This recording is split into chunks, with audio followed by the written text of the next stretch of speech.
Hello everyone, welcome to my channel. So today we'll discuss the chapter 1, that is resources, and this chapter has been taken from the NCERT Geography book of grade 8th.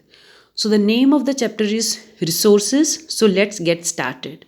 जो हमारा अर्थ planet है that sustain different life form, उसके ऊपर बहुत विभिन्न प्रकार की life form मिलती हैं, जैसे कि प्लांट्स हैं, एनिमल्स हैं, माइक्रो ऑर्गेनिजम्स हैं.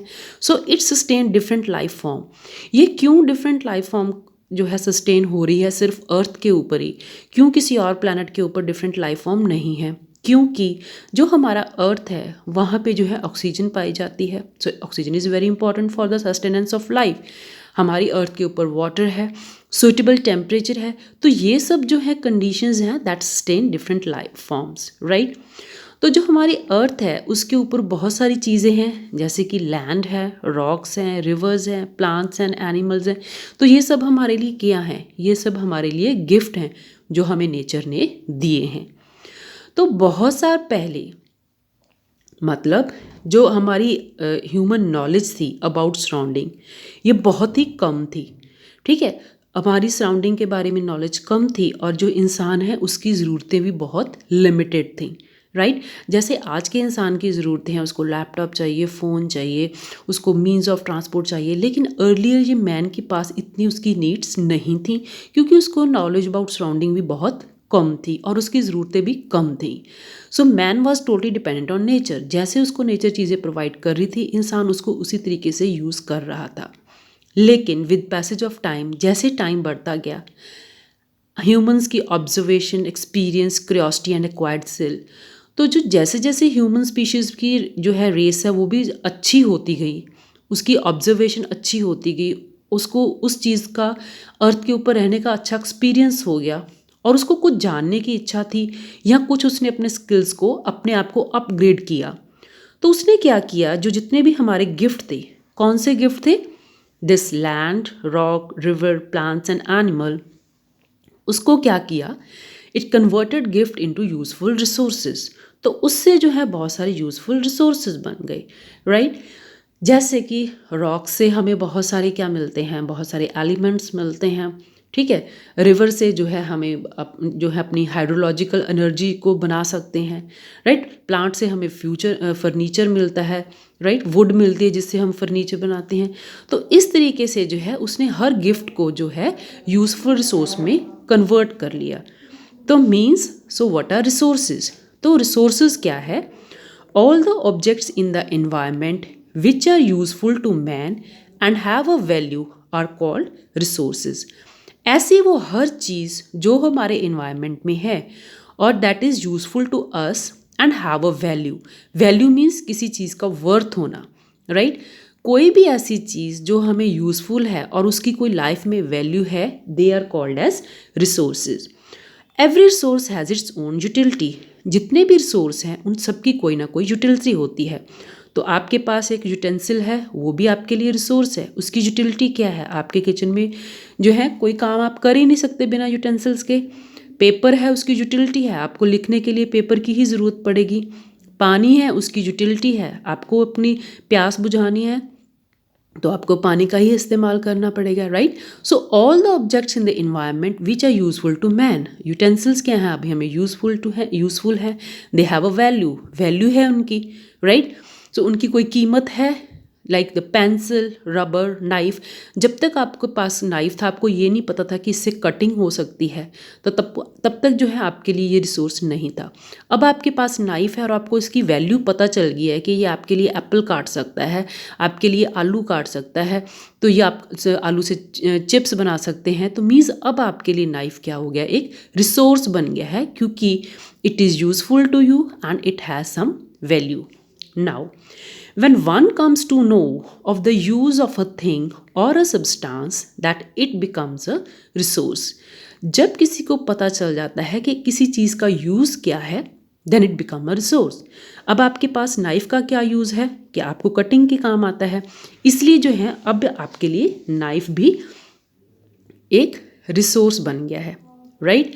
नाउ किसी भी चीज़ की जो यूटिलिटी है वो किसके ऊपर डिपेंड करती है, how much it is able to fulfil human needs. ये आपकी कहाँ तक आपकी यूज़ को फुलफिल कर रहा है, यहाँ तक जो है आपकी यूटिलिटी के ऊपर निर्भर करता है। और ये जो यूटिलिटी है it depends on varies from people to people. Supposedly एक कारपेंटर है, उसके लिए वुड बहुत इंपॉर्टेंस रखती है। इसी तरीके से इसकी utility, how much it is able to fulfil human needs, ये कितनी आपकी नीड्स को फुलफिल कर सकती है। अब आपको प्यास बुझाने के लिए पानी चाहिए, राइट? तो अब आपकी यूटिलिटी जो है, आपकी नीड क्या है यहाँ पे, प्यास। तो उसके लिए बिना बर्तन के भी जो है आप पानी को पी सकते हो, जैसे सीधा मुंह से लगाकर, राइट। तो ये यूटिलिटी है, that depends how much it is able to fulfil human needs. आपकी नीड्स को कितना पूरा कर सकती है, इट मीन्स जो यूटिलिटी इसके ऊपर डिपेंड करती है। ये यूटिलिटी डिपेंड करती है from people to people, right. Now अब हम बात करेंगे वैल्यू कोई भी रिसोर्स होगा उसकी या तो कोई यूटिलिटी होगी और साथ में साथ उसकी वैल्यू भी होगी। Value refers to the importance of substance to an individual.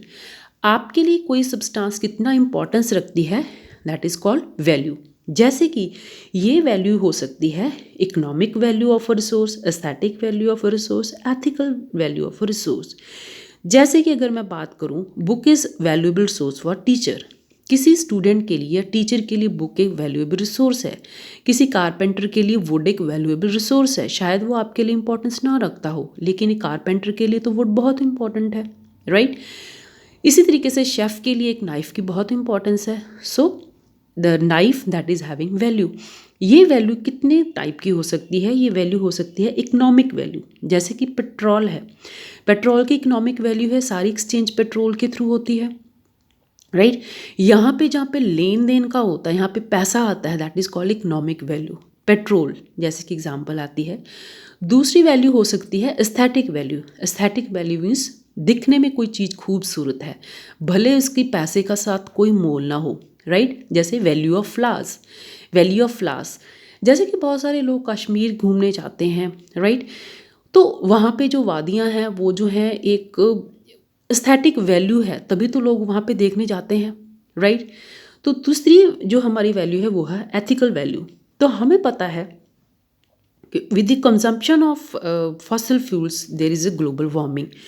तो हमें ये पता चल रहा है कि ये हमारी एथिकल वैल्यू है कि एक तो चीज़ों को कम करें, हमारी कंजम्पशन कम करें, किन की, फॉसिल फ्यूल की।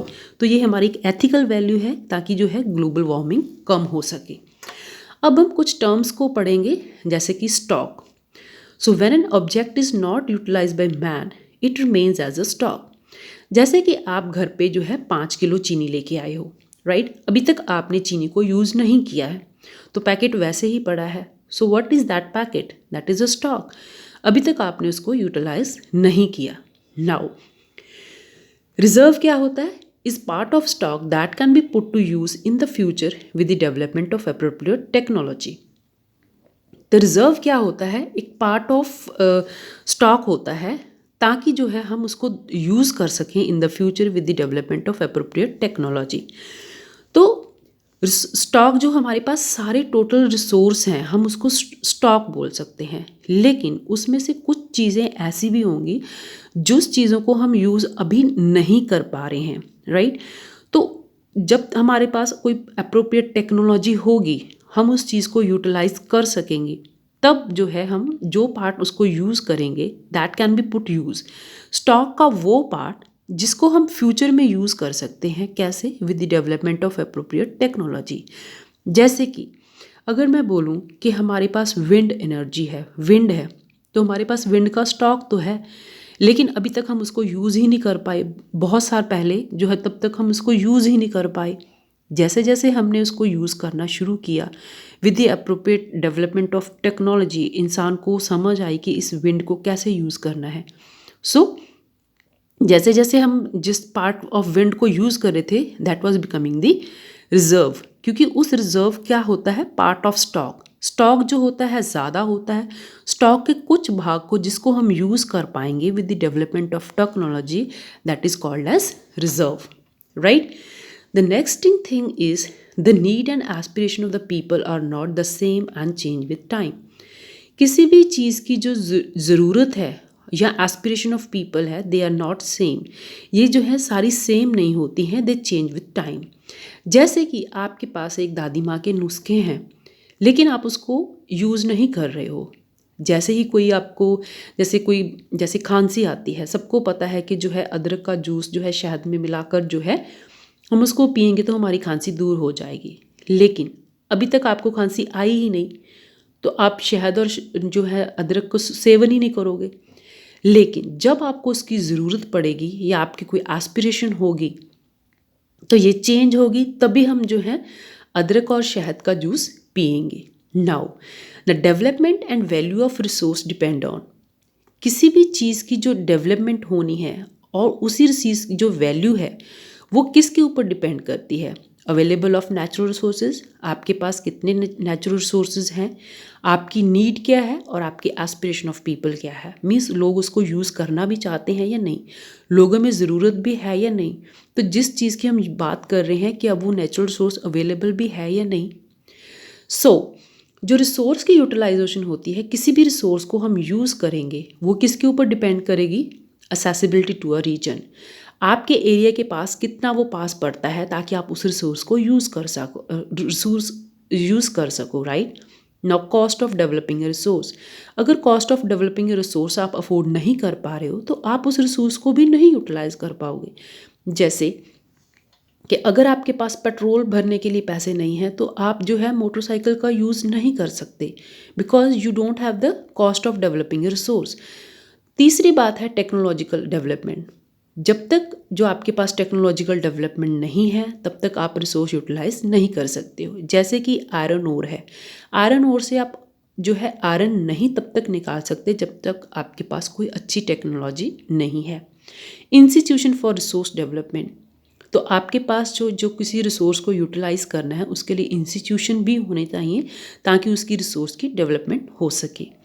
तो हम एक अच्छे तरीके से ये कह सकते हैं कि रिसोर्स के पास क्या है, यूटिलिटी होती है या वैल्यू होती है। जब किसी चीज़ की यूटिलिटी है या उसकी वैल्यू है, that is called a resource. तो हम ये कह सकते हैं a material can be called as resource. तो मटीरियल कब रिसोर्स बनेगा, जब उसकी यूटिलिटी होगी, वैल्यू होगी और एक वो सफिशेंट अमाउंट में होगा, तब जो है कोई भी चीज़ वैल्यू कहलाएगी। Now the economic value of a resource changes with time, किसी भी चीज़ की जो है इकोनॉमिक वैल्यू है वो किसके साथ चेंज होती है, टाइम के साथ जो है चेंज हो जाती है, राइट। सपोजिटली बहुत साल पहले जो है अगर हम ये कहें कि जो हमारे पास मीन ऑफ ट्रांसपोर्ट क्या था, साइकिल था, लेकिन तब जो है लोगों के पास धीरे धीरे कार आ गई तो उसकी जो इकोनॉमिक वैल्यू जो है वो कम हो गई। या हम ये कह सकते हैं कि बहुत साल पहले जो है हमारे पास पेट्रोल तो था, हमारे पास इतनी टेक्नोलॉजिकल एडवांसमेंट नहीं थी कि हम उस पेट्रोलियम से पेट्रोल एक्सट्रैक्ट कर सकें। लेकिन जैसे जैसे हमारी नीड बढ़ी, हमारे पास टेक्नोलॉजी बढ़ी, तो हमें पेट्रोलियम से पेट्रोल निकालना आ गया। तो जो चीज़ पहले उसकी इकोनॉमिक वैल्यू नहीं थी, अब जो है पेट्रोल की इकोनॉमिक वैल्यू बढ़ गई। सो हम ये कह सकते हैं कि the economic value of a resource change with time. जैसे कि बहुत साल पहले आपके पास सोलर एनर्जी थी, विंड मिल थी, राइट। तो आपके पास सोलर एनर्जी थी, आपके पास विंड थी, राइट। तो आपके पास पानी था, उससे क्या जनरेट किया with the development of technology. ये जो है आपके पास हवा, पानी, जैसे ही आपके पास टेक्नोलॉजी की डेवलपमेंट हुई, धीरे धीरे with the passage of time ये सब चीज़ें रिसोर्स बन गई। आपके पास अब क्या रिसोर्स बन गया, विंड आपके पास रिसोर्स बन गई, सनलाइट आपके पास रिसोर्स बन गया, पानी आपके लिए रिसोर्स बन गया, राइट। क्योंकि ये सब चीज़ें आपके पास थीं लेकिन आपको उनको यूज़ करना नहीं आ रहा था। तो जैसे जैसे आपके पास टेक्नोलॉजी आई with the development of time, with the passage of time, जैसे हमने बोला the economic value of resource changes with time. किसी भी रिसोर्स की जो इकोनॉमिक वैल्यू होती है वो टाइम के साथ चेंज हो जाती है। भले ही पहले भी सन था, पहले भी हवा थी, पहले भी पानी था, लेकिन इंसान के पास टेक्नोलॉजी नहीं थी। जैसे जैसे टेक्नोलॉजी आई, with the passage of time ये सब चीज़ें कौन सी, सन, विंड और पानी, ये क्या बन गए, रिसोर्सेज बन गए, राइट। इससे हमें ये पता चलता है कि people are most important resources. तो ये रिसोर्सेज किसने बनाए, ह्यूमन ने। So people are most important resources. क्यों पीपल, क्यों मोस्ट इम्पॉर्टेंट रिसोर्सेज हैं, क्योंकि पीपल के पास क्या है, स्किल है, उनके पास हुनर है, दे हैव नॉलेज, ताकि वो इन्वेंशंस कर सकते हैं, डिस्कवरीज कर सकते हैं, जिसकी वजह से they resulted in wide range of resources. जो हमारे पास बहुत सारी चीज़ें ऐसे ही पड़ी थी, उनको उसने रिसोर्स में कन्वर्ट कर दिया। पानी था, उससे हाइड्रो इलेक्ट्रिसिटी बना दी। विंड थी, उससे जो है उसने क्या बनाया, विंड मिल बना ली, टरबाइन बना ली। जैसे कि हम बात करते हैं अब टेक्नोलॉजी की, डेवलपमेंट ऑफ टेक्नोलॉजी कैसे हुई। जैसे कि इन्वेंशन ऑफ व्हील आया, जिसकी वजह से एग्रीकल्चरल टूल में बहुत सारी इम्प्रूवमेंट हुई। मीन ऑफ ट्रांसपोर्ट भी जो है काफ़ी अच्छे बन गए। तो ये किसकी बदौलत हुआ, with the invention of wheel. इससे पहले जो है लोग खुद अपने सामान को उठाकर लेके जाते थे, या कैमल, हॉर्सेस, इनकी मदद ली जाती थी। लेकिन जैसे ही इन्वेंशन ऑफ व्हील हुई, उसके एग्रीकल्चरल टूल्स भी इम्प्रूव हो गए, मीन ऑफ ट्रांसपोर्ट भी उनके पास अच्छे हो गए। इसी व्हील से फिर उसने टर्बाइंस भी बनाई, जिसकी वजह से जनरेशन ऑफ इलेक्ट्रिसिटी पॉसिबल हुई। इसी तरीके से अगर हम टेक्नोलॉजी की बात करें, जितने भी high yielding varieties of seeds थे, उन्होंने क्या किया, that resulted in the increase production of grain, right. इसी तरीके से जो डिस्कवरी ऑफ फायर हुई, जो है उनको ये पता चल गया कि जो है डिस्कवरी ऑफ फायर से हमारे कितने जो है काम आसान हो गए हैं। आप एक अंदाज़ा लगा के देखो कि अगर घर पे गैस ना हो तो हमारी लाइफ में कितनी दिक्कतें आ जाएंगी, हमारे घर में खाना तक नहीं पकेगा। सो ये कैसे पॉसिबल हुआ, with the development of technology and with the passage of time. तो कोई भी रिसोर्स है एक टाइम के साथ जो है अपनी वैल्यू जो है उसकी चेंज होती रहती है, राइट। नाउ अगर हम ये बात करें, the distribution of natural resources is highly uneven. ये नहीं है कि नेचुरल रिसोर्सेज आपको सब जगह एक ही जैसे मिलेंगे। तो जो उनकी डिस्ट्रीब्यूशन है, that is by nature, that is highly uneven. ये हाईली अनइवन क्यों है, ये हम जो है आगे जाकर पढ़ेंगे। तो इससे ये पता चला कि no country is self sufficient, all countries are interdependent. हमें पता है कि इंडिया में जो है पेट्रोलियम की इंपोर्ट होता है, पेट्रोल इंपोर्ट होके जाता है, कई जगह हमारा जो है कोल एक्सपोर्ट होके जाता है, राइट।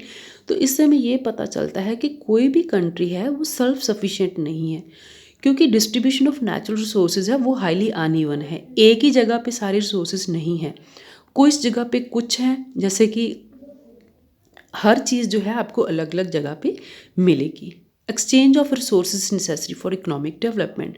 तो हमें एक्सचेंज ऑफ रिसोर्सेज क्यों करना पड़ता है, so it is necessary for economic development. किसी भी कंट्री की इकोनॉमिक डेवलपमेंट के लिए उसको एक्सचेंज ऑफ रिसोर्सेज जो है बहुत ज़रूरी होता है।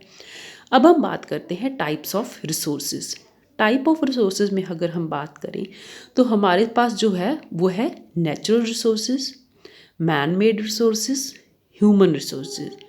नेचुरल रिसोर्स की बात करें, वो रिसोर्सेज जो हमें नेचर ने खुद दिए हैं and we are using as it is. जैसे हमारे पास पानी है, लैंड है, एयर है, ये हमें नेचर ने दिए हैं और हम ऐसे ही, जैसे हमें नेचर ने पानी दिया, हम ऐसे ही इसका इस्तेमाल कर रहे हैं।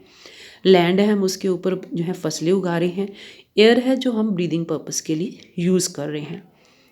अब हम बात करते हैं मैन मेड रिसोर्सेज।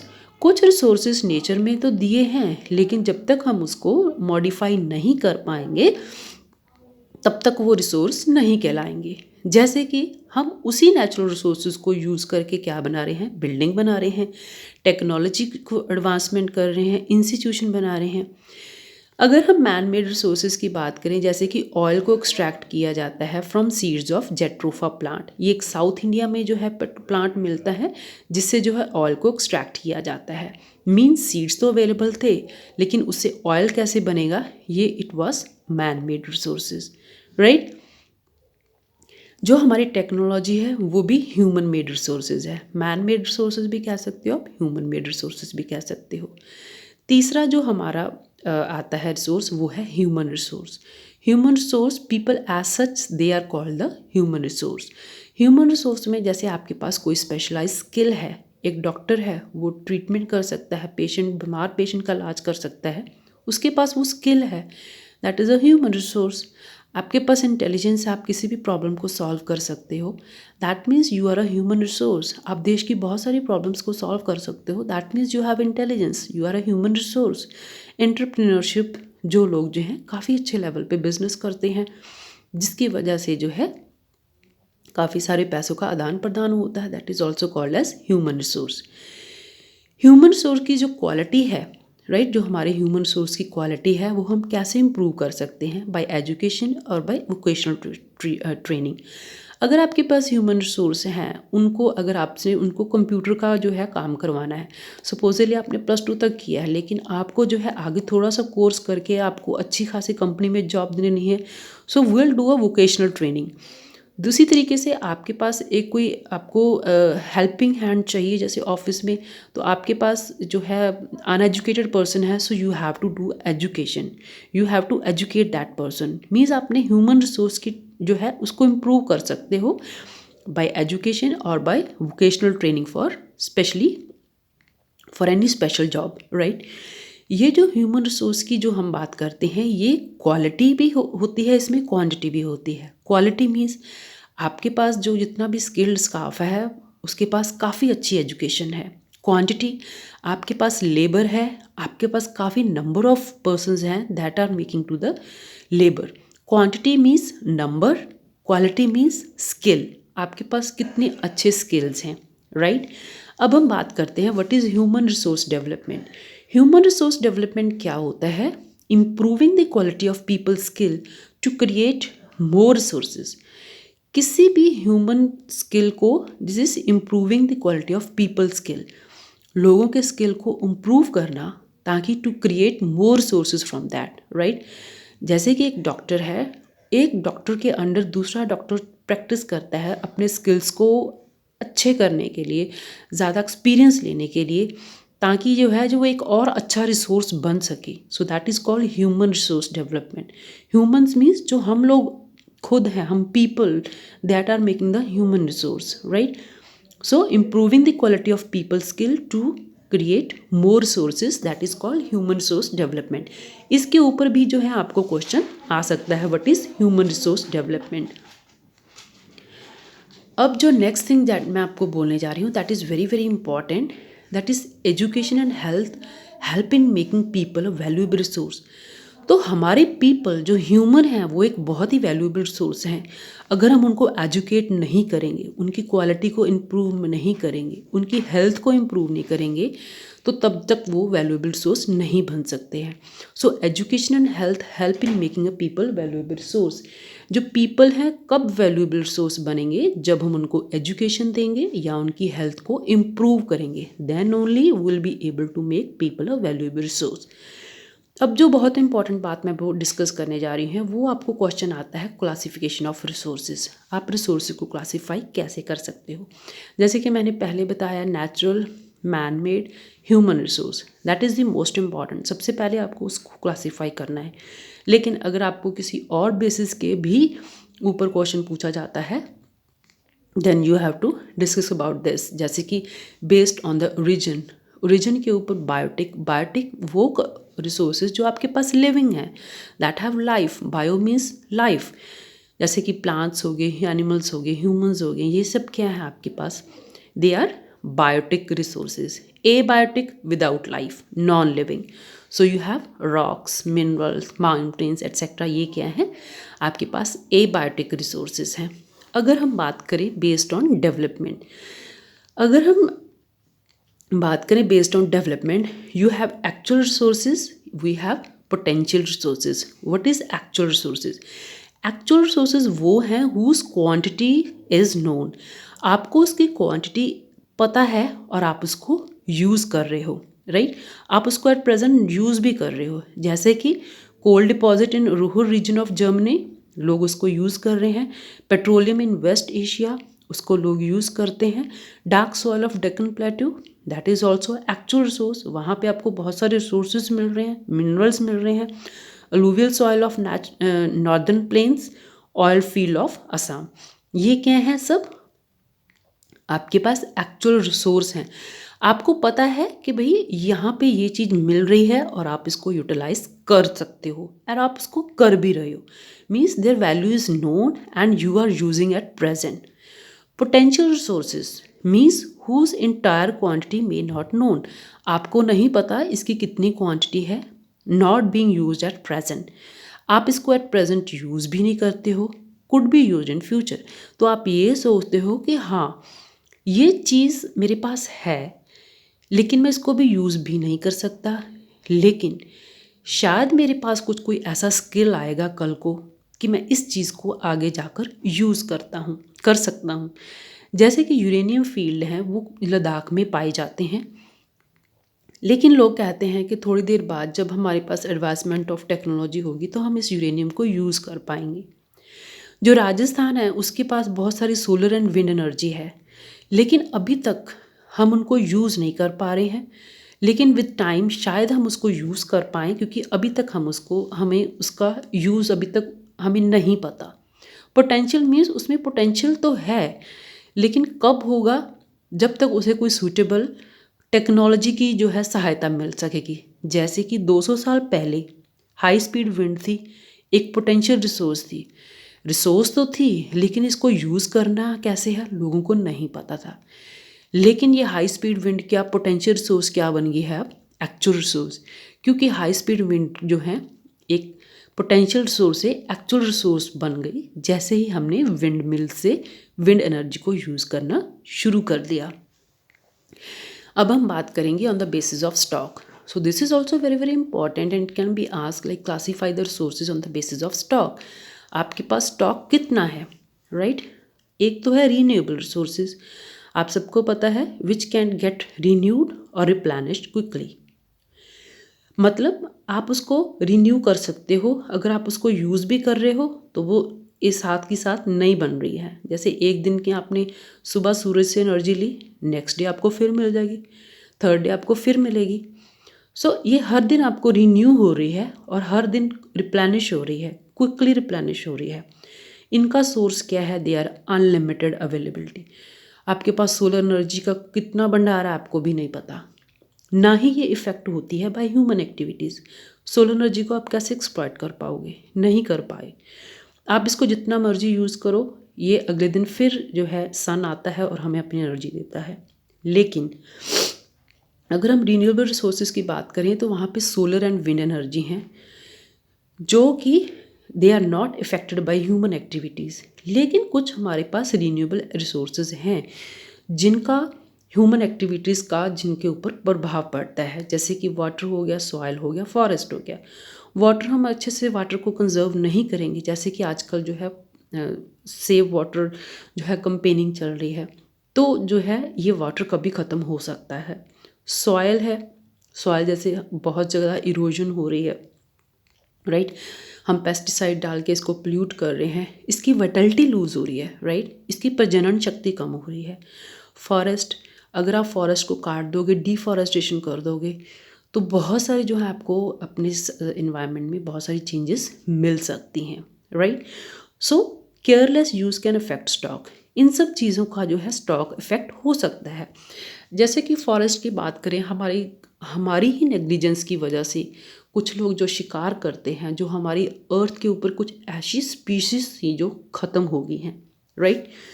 यहाँ पे अगर मैं बात करूँ shortage and drawing up of water in certain parts of the world, क्योंकि विद द इंक्रीजिंग पॉपुलेशन जो हमारा पानी है उसकी शॉर्टेज हो रही है. अगर जो है हमारी ही गलत प्रैक्टिसेस की वजह से जो हमारे पास सोर्स ऑफ वाटर हैं वो ड्राई अप हो रहे हैं. भले ही बहुत साल पहले ये रीन्यूएबल रिसोर्सेज था, लेकिन हम ये कह सकते हैं कि एटलीस्ट जो वाटर, सॉइल एंड फॉरेस्ट है, इनके ऊपर जो है हमारी अगर हम केयरलेस यूज़ करेंगे तो इसका स्टॉक जो है इफ़ेक्ट हो सकता है.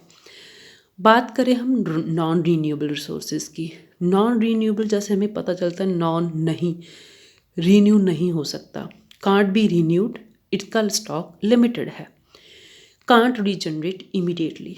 जैसे अगर हम करें कि हमारे पास कोल, पेट्रोलियम, नेचुरल गैस, क्यों हम बार बार कह रहे हैं कि कोल को सेव करो, पेट्रोलियम को सेव करो, क्यों हम कह रहे हैं? क्योंकि जो हमारा स्टॉक है वो लिमिटेड है. इसको बढ़ने के लिए मिलियंस ऑफ ईयर लग जाएंगे।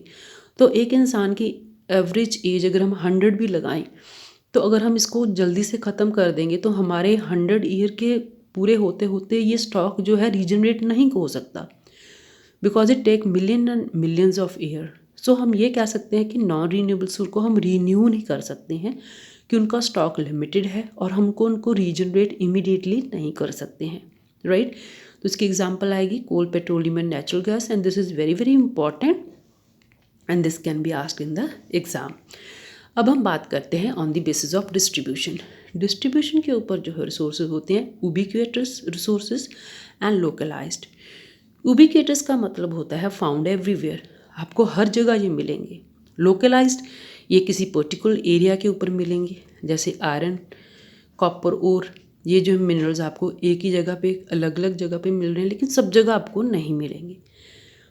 तो हम ये कह सकते हैं कि wide distribution of resources unequal. अभी जैसे हमने क्लासीफाई किया कि यूबिक्यूटस होते हैं और लोकलाइज्ड होते हैं, तो ये डिस्ट्रीब्यूशन जो होती है वो अनइक्वल क्यों होती है? The distribution